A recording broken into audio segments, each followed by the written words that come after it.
Esta é uma história sobre os limites do silêncio e o preço amargo da traição familiar.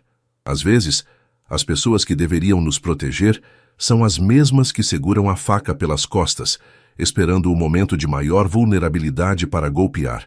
Prepare-se para acompanhar a jornada de uma mãe que viu os sonhos de sua filha serem estraçalhados por aqueles que ela mais amava, e como as cinzas de uma decepção profunda podem alimentar as chamas de uma justiça implacável. Antes de começarmos essa história incrível, não se esqueça de curtir o vídeo, se inscrever no canal e contar pra gente nos comentários de onde você está ouvindo essa história. O som do zíper da mala ecoava pelo quarto de Valentina como uma melodia de esperança. Fazia meses, talvez anos, que eu não via minha filha de 10 anos tão radiante. O sol de Curitiba, sempre tímido e filtrado por nuvens cinzentas, parecia finalmente dar lugar à promessa do calor do Nordeste. Valentina dobrava seus biquínis novos, um com estampa de girassóis que escolhemos juntas na Rua 15, com um cuidado quase religioso. O cheiro de protetor solar de coco que ela insistira em abrir só para sentir o gosto da viagem já impregnava o ar, misturando-se ao aroma de café recém-passado que vinha da cozinha. Aquela viagem para Porto de Galinhas não era apenas férias, era a nossa recompensa após 2 anos de privações, de turnos duplos no hospital onde trabalho como enfermeira e de economias rígidas que faziam cada centavo de real valer uma gota de suor. Mãe, você acha que a água vai estar morna como na televisão? Perguntou Valentina, os olhos castanhos brilhando sob a franja desalinhada. Mais morna do que você imagina, meu amor. E transparente.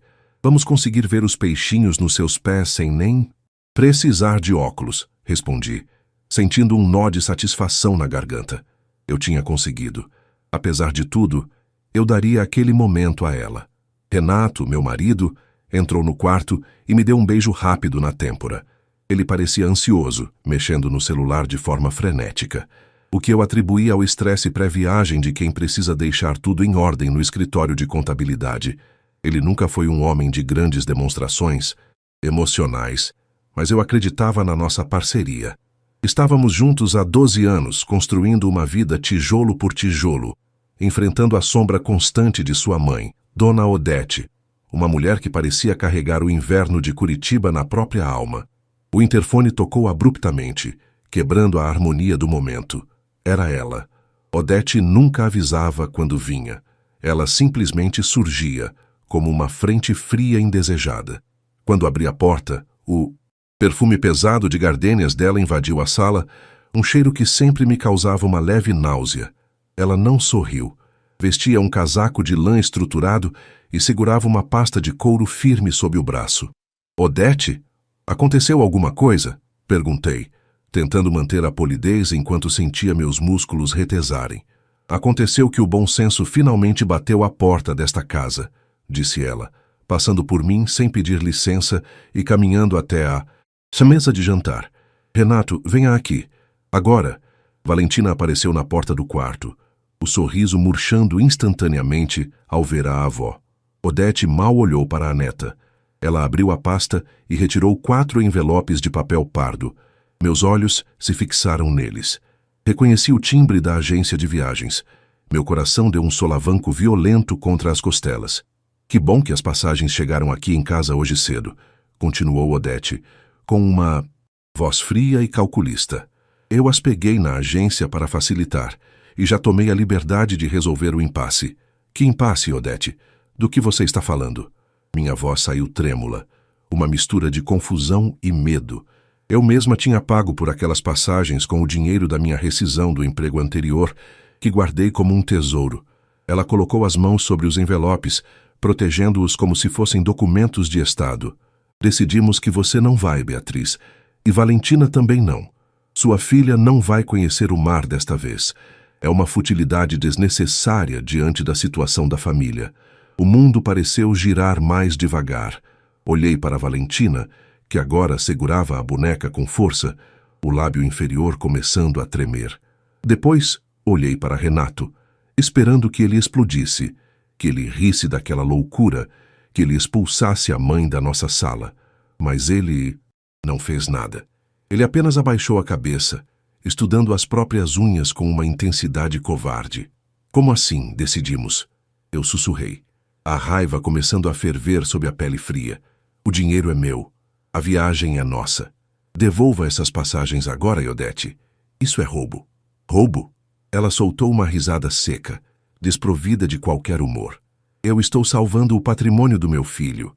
A irmã do Renato, a Priscila, está passando por um processo de divórcio difícil e precisa se distrair, respirar novos ares.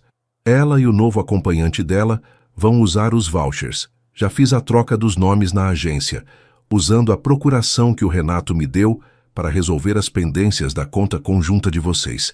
Eu não conseguia respirar. A traição tinha tantas camadas que eu me sentia sufocada sob o peso delas. A procuração que eu assinei meses atrás, achando que era apenas para ele resolver burocracias do financiamento do nosso apartamento, tinha sido usada como uma arma de destruição em massa contra o sonho da nossa filha. Renato, fala alguma coisa. Pedi, minha voz quase sumindo. Diz que ela está brincando. Diz que você não teve coragem de fazer isso com a Valentina. Ela está com as malas prontas, Renato. Ela contou os dias no calendário. Renato finalmente levantou os olhos. Não havia arrependimento neles, apenas uma irritação defensiva, o brilho de quem já tinha sido convencido por uma narrativa manipuladora. Beatriz, minha mãe tem razão, ele disse, e cada palavra era como um estilhaço de vidro no meu peito. A Valentina é criança, ela tem a vida inteira para ver o mar. A Priscila está sofrendo, ela precisa desse apoio agora. E honestamente, você gasta demais com esses caprichos. Minha mãe vai assumir o controle das nossas finanças a partir de agora, para evitar esses desperdícios. O rosto de todo mundo ficou pálido, mas eu sinto que o meu sangue simplesmente congelou. Valentina soltou um soluço abafado e correu para o quarto, batendo a porta. O som da batida ecoou como o fechamento de um túmulo. Odete sorriu vitoriosa, uma expressão de triunfo cruel que iluminou suas feições envelhecidas.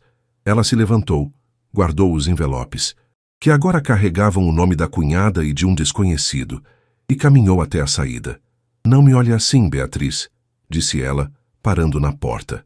No fundo, você deveria me agradecer por ensinar a sua filha que o mundo não gira em torno dos desejos dela. E Renato, te espero para o jantar na minha casa. Temos muito o que organizar. Eles saíram. O silêncio que se seguiu foi pior do que qualquer grito. Eu fiquei ali, de pé, no meio da sala que eu limpei com tanto esmero, cercada por móveis que eu ajudei a pagar, sentindo o cheiro de gardênias e traição. O castelo de areia que eu construí para Valentina tinha sido varrido por uma maré de crueldade e fraqueza masculina. Mas, enquanto eu ouvia o choro convulsivo da minha filha vindo do quarto ao lado, algo dentro de mim, algo que eu vinha sufocando em nome da paz familiar, finalmente quebrou. E no lugar desse algo, nasceu uma clareza fria, cortante e absoluta. Eles achavam que tinham me deixado sem nada. Mal sabiam que uma mãe que não tem mais nada a perder é a força mais perigosa da natureza. A viagem deles poderia até acontecer, mas o destino final seria muito diferente do que eles imaginavam. O silêncio que se instalou no apartamento após a partida de Odete e Renato era mais ensurdecedor do que qualquer grito de fúria. Eu permaneci estática no centro da sala, os pés descalços sentindo o frio do piso laminado que, ironicamente, eu havia escolhido com tanto carinho para que Valentina pudesse brincar sem se resfriar no inverno curitibano. O cheiro de gardênias da minha sogra ainda pairava no ar, impregnando as cortinas e o estofado do sofá, como um marcador territorial de uma invasora que acabara de saquear minha vida. Olhei para a mesa de jantar, onde as passagens, o símbolo de 2 anos de privações e sonhos, haviam repousado por breves e cruéis minutos. Agora, restava apenas o vazio e a marca invisível da traição. Caminhei em direção ao quarto de Valentina com as pernas pesadas, como se estivesse atravessando um pântano. A porta estava trancada. Encostei a testa na madeira fria e ouvi o som que despedaçou o que restava do meu coração. O choro abafado contra o travesseiro. Não era um choro de criança birrenta, Era o soluçar de quem acabara de descobrir que o mundo pode ser um lugar injusto e que as pessoas que deveriam amá-la eram as primeiras a feri-la. Meu amor, abre para a mamãe, sussurrei, minha voz saindo rouca, sufocada pela bile que subia à garganta. Eles levaram tudo, mãe. Eles roubaram o mar. A voz dela veio pequena, entrecortada, carregada de uma desilusão que nenhuma criança de 10 anos deveria carregar. Aquelas palavras, se roubaram o mar, ecoaram na minha mente. Valentina passou meses pesquisando sobre as piscinas naturais, sobre os peixes coloridos, sobre como a areia de Porto de Galinhas parecia açúcar. Ela guardou cada moeda que ganhava para comprar um snorkel. E agora, tudo isso fora transferido para Priscila, minha cunhada, uma mulher de 30 e poucos anos que nunca trabalhou um dia sequer na vida e que vivia à sombra da mesquinharia da mãe. Não consegui entrar no quarto. Senti que, se a visse naquele estado, eu desmoronaria, e eu não podia me dar ao luxo de quebrar agora. Fui até a cozinha e bebi um copo de água, mas o líquido parecia rasgar meu esôfago. Foi então que a ficha caiu com força total. A procuração. Há 6 meses, Renato me convenceu de que, para agilizar os trâmites do refinanciamento do nosso imóvel e gerir as contas durante meus plantões noturnos exaustivos, no hospital de clínicas, seria melhor que ele tivesse plenos poderes. Eu confiei. Afinal, eram 12 anos de casamento. Eu acreditava que éramos um time. Mas, enquanto eu limpava feridas e confortava pacientes terminais sob a luz fria do hospital, ele e a mãe costuravam uma rede de controle para me asfixiar financeiramente.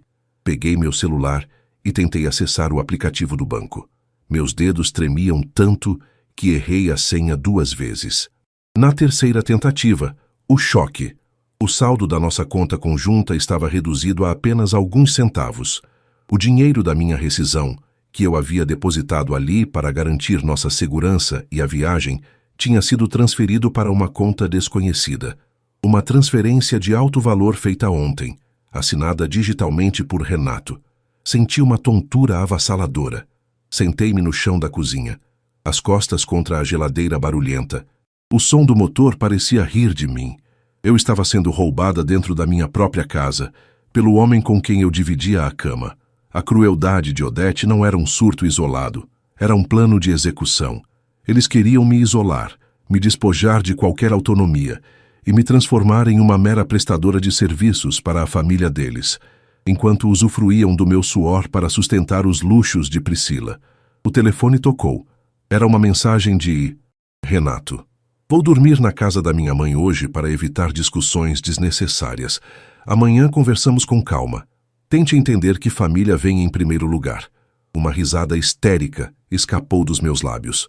Família. Para ele, família era um clã fechado onde eu e Valentina éramos apenas apêndices descartáveis. Olhei para a janela e vi a chuva fina de Curitiba começando a cair, transformando o céu em um manto de chumbo. A temperatura estava caindo, e eu sentia que nunca mais ficaria aquecida novamente. Passei a noite em claro, sentada no tapete da sala, observando as malas de Valentina. O biquíni de girassol estava caído para fora de uma delas, uma mancha amarela vibrante em meio ao cinza do meu desespero. Ali, no silêncio da madrugada, a dor começou a se transformar em algo mais denso e frio. A tristeza deu lugar a uma determinação gélida. Eu não era apenas uma enfermeira cansada. Eu era uma mulher que conhecia a anatomia humana, que sabia exatamente onde ficavam os pontos de pressão e como a dor poderia ser administrada em doses precisas. Ao amanhecer, meu primeiro movimento não foi ligar para Renato implorando por misericórdia. Em vez disso, liguei para Thales, um antigo amigo de faculdade que se tornara um dos advogados mais implacáveis da cidade em questões de direito de família e patrimônio.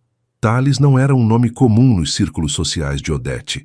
Ele era um homem que preferia os bastidores das cortes, movendo peças com uma precisão cirúrgica. Beatriz, aconteceu alguma coisa? A voz dele soou preocupada, notando o tom metálico na minha fala. Eles cruzaram a linha, Thales. Eles tiraram o sonho da minha filha e limparam minhas contas. Preciso saber o que posso fazer com aquela procuração e como posso reaver. O que é meu antes que eles embarquem naquela viagem? Calma, Bia. Respire. Me conte tudo. Desde o momento em que você assinou aquele papel. Se houve abuso de poder ou desvio de finalidade, podemos transformar essa viagem deles em um pesadelo jurídico. Mas você precisa ser forte. Eles vão tentar te pintar como a louca, a descontrolada. Eu não vou ser a louca, Thales, respondi, observando meu reflexo no vidro da janela. Meus olhos estavam fundos, mas a chama que brilhava neles era nova. Eu vou ser a justiça que eles esqueceram de considerar. Passei o dia seguinte reunindo documentos. Cada extrato, cada comprovante de depósito da minha rescisão, cada mensagem de texto onde Renato prometia que a conta conjunta era intocável. Descobri, através de uma rápida busca nas redes sociais, que Priscila já estava postando fotos de chapéus de praia e óculos escuros de grife, as marcando-se novo acompanhante. O nome dele era Gustavo. Ao ver a foto dele, senti um estalo. Gustavo era um conhecido investidor de risco que já tinha sido alvo de investigações por esquemas de pirâmide na região metropolitana. Odete, em sua ganância cega por status, estava colocando a filha nos braços de um vigarista, usando o meu dinheiro para financiar o golpe. A ironia era deliciosa, mas eu precisava de mais. Eu precisava que o tombo fosse público e irremediável. Durante a tarde, enquanto Valentina permanecia apática, eu comecei a montar o quebra-cabeça. Se eles queriam usar as passagens que eu paguei, eles teriam que passar pelo portão de embarque do aeroporto Afonso Pena. E seria ali, no momento de maior expectativa deles, que o chão desapareceria. Preparei um jantar simples para Valentina. Ela quase não comeu, mas eu segurei sua mão com firmeza.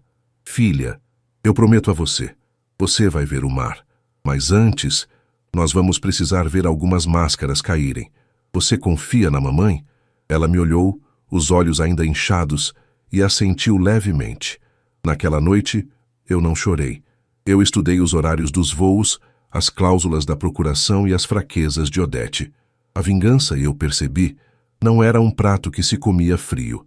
Era um remédio que precisava ser administrado na dosagem certa para que o paciente sentisse cada etapa da sua própria ruína.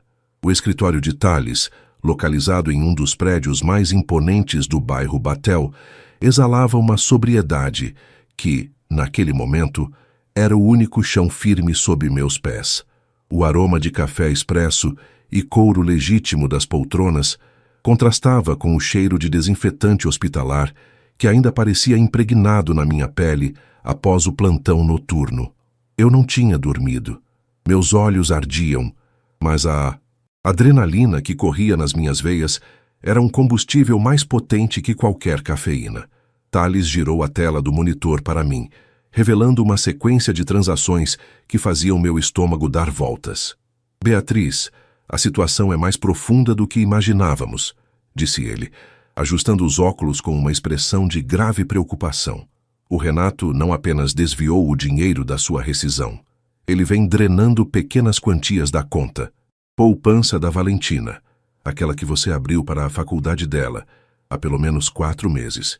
Todo esse montante foi transferido para uma conta jurídica em nome de uma empresa de fachada da Dona Odete, a OM Consultoria. Senti um gosto metálico na boca. O nível de premeditação deles era doentio. Eles não estavam apenas aproveitando uma oportunidade.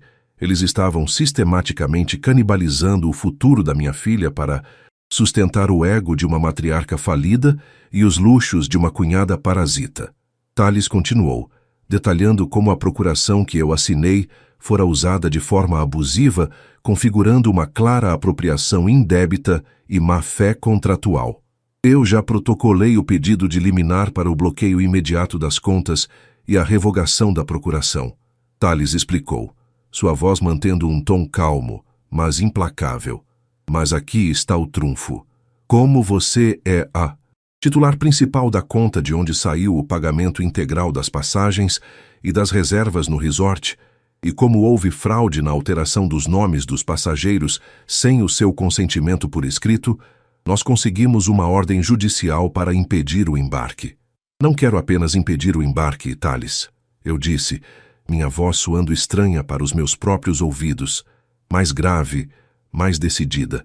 Quero que eles sintam o peso do que fizeram no momento em que acharem que venceram. Quero que a humilhação seja tão pública quanto o roubo foi íntimo. O plano foi traçado com a precisão de uma cirurgia. Voltei para casa e encontrei Renato retirando suas últimas coisas. Ele estava apressado, jogando camisas de linho em uma mala de mão com um desdém que me fazia querer gritar. Ele sequer olhou para o quarto de Valentina, que permanecia com a porta fechada, um santuário de tristeza silenciosa. Você está fazendo a coisa certa, Bia, ele disse, enquanto fechava o porta-malas do carro, sem notar que eu o observava da janela. Priscila precisa disso. Depois que voltarmos, eu vejo como te recompensar. Quem sabe um final de semana em Santa Catarina, quando as coisas acalmarem. Ele falava como se estivesse me oferecendo uma esmola por um crime que ele mesmo cometera. Não respondi. Apenas observei o carro sumir na névoa úmida de Curitiba. Eu tinha exatamente 12 horas até o voo. O dia do embarque amanheceu com aquele céu cinza azulado típico da capital paranaense. Acordei Valentina mais cedo. Ela me olhou com confusão quando pedi que ela vestisse sua melhor roupa e pegasse sua mochila. Nós vamos para onde, mãe? Perguntou ela, a voz ainda rouca de sono. Nós vamos ver o mar, meu amor. Talvez não da forma que planejamos inicialmente. Mas nós vamos, respondi, tentando passar uma segurança que camuflava a tempestade interna. Chegamos ao aeroporto internacional Afonso Pena 2 horas antes do voo. O terminal estava movimentado, um fluxo constante de executivos, famílias e turistas. Posicionei-me estrategicamente perto do balcão de check-in da companhia aérea, escondida atrás de uma coluna larga, de onde eu tinha uma visão privilegiada da entrada. Thales estava por perto, acompanhado de um oficial de justiça e 2 policiais militares que ele solicitara para garantir o cumprimento da liminar, dado o risco de perturbação da ordem. Não demorou muito para que o clã aparecesse. Odete liderava a marcha, vestindo um chapéu de palha de abas largas e óculos escuros imensos, agindo como se fosse a rainha de um feudo. Atrás dela, Priscila vinha de braços dados com Gustavo. Ela ria alto, carregando uma bolsa de grife que eu sabia, agora com certeza, ter sido comprada com o dinheiro da faculdade de Valentina. Renato vinha por último, carregando as malas pesadas, com um ar de cansaço que quase me fez sentir pena, antes que a imagem dele roubando a poupança da própria filha voltasse a queimar minha mente. Eles se aproximaram do balcão de check-in com uma arrogância palpável. Priscila entregou os documentos ao atendente com um gesto teatral. Bom dia, temos 4 passagens para Porto de Galinhas.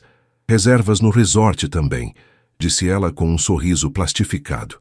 Eu vi o atendente digitar no computador. Vi a expressão dele mudar de profissional para confusa e, então, para preocupada. Ele olhou para os documentos e depois para o grupo à sua frente. Só um momento, por favor.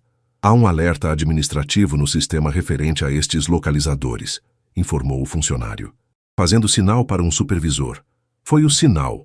Saí de trás da coluna e caminhei lentamente em direção ao grupo. Valentina segurava minha mão com força, os olhos arregalados ao ver o pai e a avó. Quando Renato me viu, seu rosto passou do pálido ao cinza em segundos. Odete, no entanto, apenas ergueu o queixo, as narinas dilatadas de indignação. O que você está fazendo aqui, Beatriz? Já não causou drama suficiente em casa? Disparou a velha, a voz sibilante. Vim apenas garantir que o check-in fosse feito corretamente, Odete. Respondi, mantendo a voz baixa e controlada, o que parecia irritá-la ainda mais. Afinal, fui eu quem pagou por cada centavo dessas passagens. Thales aproximou-se com o oficial de justiça. O burburinho ao redor começou a crescer. Passageiros de outras filas começaram a observar a cena. Priscila parecia querer sumir, enquanto Gustavo tentava, sem sucesso, se afastar do grupo. Senhor Renato, o oficial de justiça interpelou. Sou oficial de justiça do Tribunal de Justiça do Paraná. Tenho aqui uma ordem judicial de impedimento de embarque e uma medida cautelar de bloqueio de bens por suspeita de fraude e apropriação indébita. As passagens foram canceladas e as reservas estornadas para a conta de origem da senhora Beatriz. O grito que Odete soltou atraiu a atenção de metade do terminal. Foi um som agudo, de puro ódio e incredulidade. Isso é um absurdo! Renato, faça alguma coisa! Ela está nos humilhando! Gritava a sogra, apontando o dedo trêmulo para mim. Renato estava paralisado. Ele olhava para mim, depois para o oficial e então para a Valentina. Pela primeira vez em anos, eu vi medo real nos olhos dele. O medo de quem percebe que o castelo de cartas que construiu sobre mentiras e roubos acabara de ser atingido por um furacão. O dinheiro não é mais seu, Renato, eu disse, aproximando-me o suficiente para que apenas eles ouvissem. A procuração foi revogada, o resort foi cancelado, e quanto ao Gustavo... Thales, por favor. Thales entregou um envelope para o supervisor da companhia e outro para os policiais. Gostaríamos também de informar que há uma notificação de investigação contra o Sr. Gustavo por estelionato e esquemas de pirâmide. Ele está proibido de deixar o estado até que preste depoimento. O rosto de Gustavo caiu. Ele soltou o braço de Priscila como se ela estivesse infectada e tentou caminhar em direção à saída, mas foi interceptado pelos policiais para a averiguação de documentos. Priscila começou a chorar de forma histérica, sentando-se em cima de uma das malas, enquanto Odete continuava a esbravejar palavras de baixo calão contra mim, sendo advertida pelos seguranças do aeroporto. Eu olhei para a Valentina. Ela não estava chorando. Havia uma espécie de justiça silenciosa no seu olhar. Ela via, pela primeira vez, que a mãe não era uma vítima silenciosa, mas uma protetora feroz. Mas a vingança estava apenas começando. O cancelamento da viagem era o ato de abertura. O verdadeiro acerto de contas exigiria que eu retirasse cada camada da proteção que Odete oferecia a Renato e que ele, por sua vez, entendesse o custo de ter traído a confiança da mulher que dedicou a vida a ele. "Vamos embora, filha?" perguntei, virando as costas para o caos que eles agora habitavam. "E o mar, mãe?" ela perguntou, enquanto caminhávamos em direção à saída, deixando para trás os gritos de Odete e a covardia silenciosa de Renato. "O mar nos espera, Valentina, mas desta vez iremos sozinhas, com a dignidade intacta e sem carregar o peso de quem não merece estar ao nosso lado."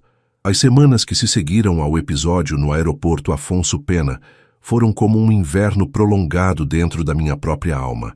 Mas, desta vez, eu tinha lenha suficiente para manter o fogo aceso. O processo de divórcio e a dissolução daquela farsa familiar foram conduzidos por Thales com a precisão de um relojoeiro. Sentada na sala de espera do Fórum Civil, no Centro Cívico, eu observava o movimento das pessoas, o som rítmico dos carimbos e o burburinho constante dos advogados em seus ternos impecáveis. O cheiro de papel antigo e café barato impregnava o ambiente, uma fragrância que agora eu associava à liberdade. Renato estava sentado a 2 bancos de distância, mas parecia um estranho.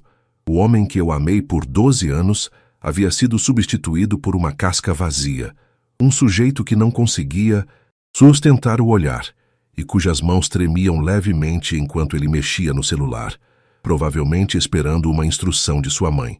Odete, no entanto, não estava lá. Ela estava ocupada demais tentando salvar o que restava da sua OM, consultoria. A investigação que Thales desencadeou não parou no bloqueio das passagens.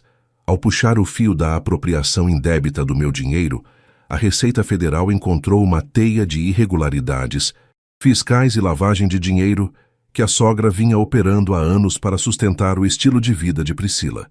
A justiça brasileira pode ser lenta, mas quando decide cobrar o preço da arrogância, ela o faz com juros. O apartamento luxuoso de Odete no Ecoville fora colocado como garantia para as multas e processos que começavam a se acumular. A rainha de Curitiba estava perdendo sua coroa de espinhos, e o silêncio dela, nos grupos de WhatsApp da alta sociedade local, era o som mais doce que eu já ouvira. "Beatriz, você tem certeza de que não quer tentar uma reconciliação amigável sobre a partilha do carro?" Renato perguntou, sua voz saindo fraca, quase um sussurro desesperado, quando o oficial nos chamou para a audiência de conciliação. "O carro foi pago com o meu trabalho, Renato, assim como a poupança da Valentina que você drenou. A única coisa amigável aqui será a minha disposição em não pedir sua prisão imediata, Desde que você assine todos os termos de restituição que o Thales preparou, respondi, sem sequer desviar os olhos do documento em minhas mãos. A frieza na minha voz me surpreendeu. Eu não sentia ódio, apenas uma indiferença absoluta. O amor que eu sentia por ele havia morrido no momento em que ele permitiu que a mãe dele roubasse o brilho dos olhos da nossa filha. Priscila, por sua vez, viveu seu próprio inferno particular. Gustavo, o investidor que ela tanto ostentava, desapareceu 2 dias depois do incidente no aeroporto, levando consigo as joias que ela havia herdado de Odete e uma quantia considerável de dinheiro que ela havia pego escondido da mãe para impressioná-lo. A traição que eles praticaram contra mim voltou para eles em dobro, como um bumerangue carregado de veneno. Ela agora morava em um pequeno apartamento alugado, longe do luxo que o meu suor financiava, e trabalhava em uma loja de conveniência para pagar as contas básicas. O destino tem uma forma irônica de colocar as pessoas exatamente onde elas pertencem.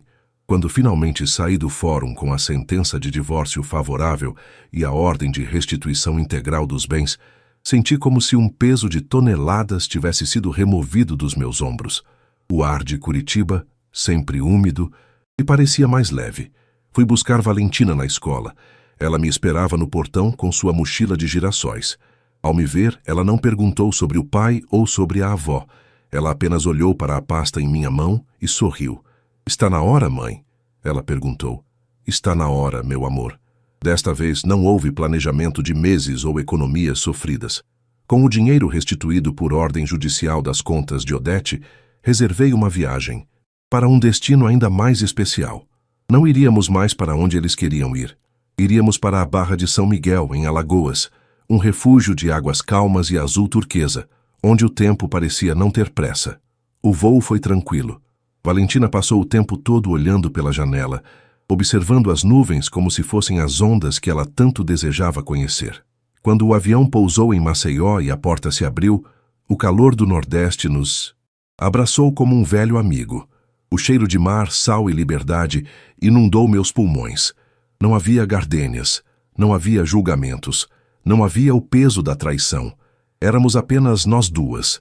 No dia seguinte, acordamos cedo no hotel. O sol já brilhava intensamente, refletindo na areia branca como milhares de diamantes. Valentina vestiu seu biquíni de girassol, o mesmo que ela havia guardado com tanto cuidado, e pegou seu snorkel. Caminhamos em direção à orla. O som das ondas quebrando suavemente na barreira de corais era a única música que precisávamos ouvir. Eu parei na beira da água, sentindo a areia quente entre os dedos dos pés, observando minha filha correr em direção ao mar. Ela parou quando a água tocou seus tornozelos. Vi seu corpo estremecer levemente com o contato da água morna. Ela olhou para trás, para mim, e o sorriso que ela deu foi a minha maior vitória. Valentina mergulhou, e por um momento ela foi uma sereia em seu próprio reino, livre de qualquer sombra familiar. Eu entrei na água logo depois, sentindo o sal curar as feridas invisíveis que a crueldade de Renato e Odete haviam deixado. Sentada na areia, enquanto observava Valentina brincar com os peixinhos coloridos nas piscinas naturais, peguei meu celular. Havia dezenas de mensagens perdidas de Renato, pedindo perdão, dizendo que a mãe dele estava doente, que ele sentia falta da família. Bloqueei o número sem ler o restante. A família dele não era a minha.